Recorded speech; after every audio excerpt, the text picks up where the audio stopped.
You know, life is really funny and interesting, ironic, I guess. I had no idea when I got assigned to go shoot this story on Boey Byer, how much of an impact that little girl was going to have on my life, and kind of what she was going to lead me into that I had no idea was coming. Before we meet more of Boey, though, I think let's look back at the community and how Corvallis rallied around this family and did some amazing things for them. I'm going to run in and get a cup of coffee, and I'll come back when that segment's over, and we'll look more at Rick Dancer TV for tonight. So stay with me. We'll be back.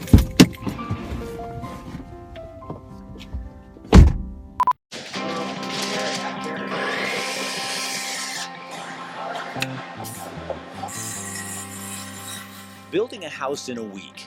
No one ever thought you could do that until ABC's Extreme Home Makeover show proved that it could be done. But it's not easy.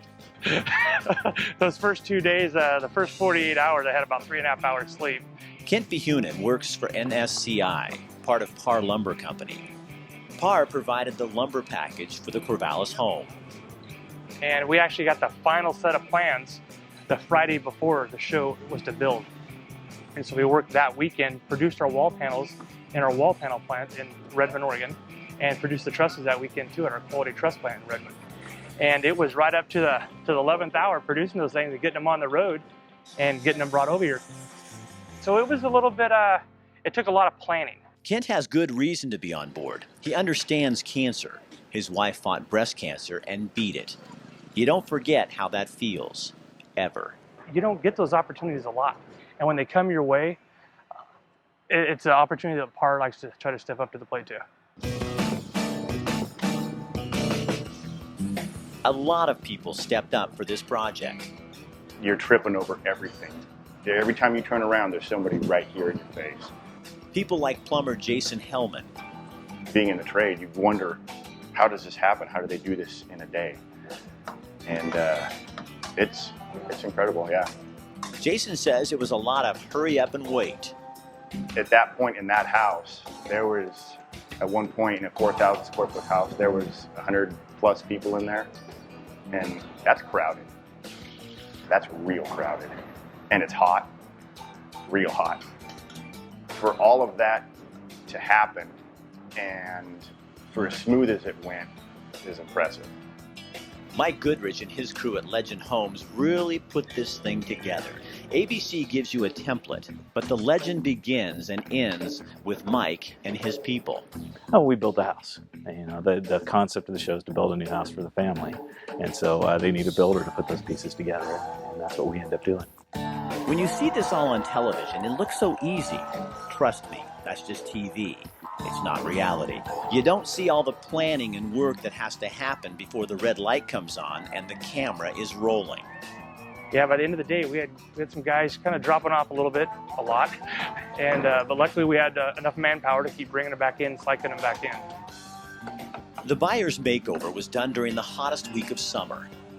John Nordyke would do it all again in a heartbeat. His company did the landscaping. They had so many production people. As far as producers, I didn't know the titles. I didn't know what the pecking order was, but there was a lot of interruptions because of that. You'd just get started on the pond, and all of a sudden there'd be a camera crew there, and you'd have to stop and move out of the way. They'd do their thing, move on. So you felt like you're kind of losing some time. People all over the site wanting to help, working around the cameras, the stars, the setup. They had close to 2,000 people volunteer. And when you have that many smiling faces at 4 o'clock in the morning and people handing you water and, doing whatever it took to keep you going, was pretty awesome. John also had personal reasons for doing this for Boey and her family. Personally, I'm a cancer survivor twice. I knew before that it put some enormous stress on family members. To see the Byers family go through this, and to see the community come out, to me it was like a huge, like the old-fashioned barn raising.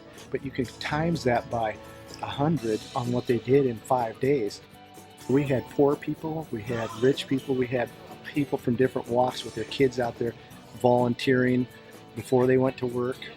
To me personally, seeing that because of this family and their needs was an extremely emotional, and it was an extremely huge highlight in my life to see what people will actually come out and do for a family in need.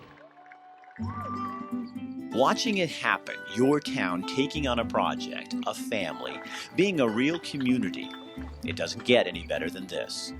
Watching our own local Beavers team come in there and help demo the house was great. It was a great opportunity. I met a lot of people that I would have never met. Mike says friends, neighbors, complete strangers were coming out of nowhere to help.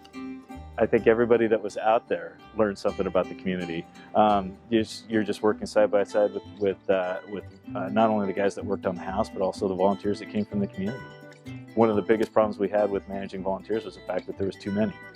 We couldn't keep up with all the people that wanted to volunteer, and for the most part, any frustration we had was just the fact that we couldn't get people on the site to help out that really wanted to.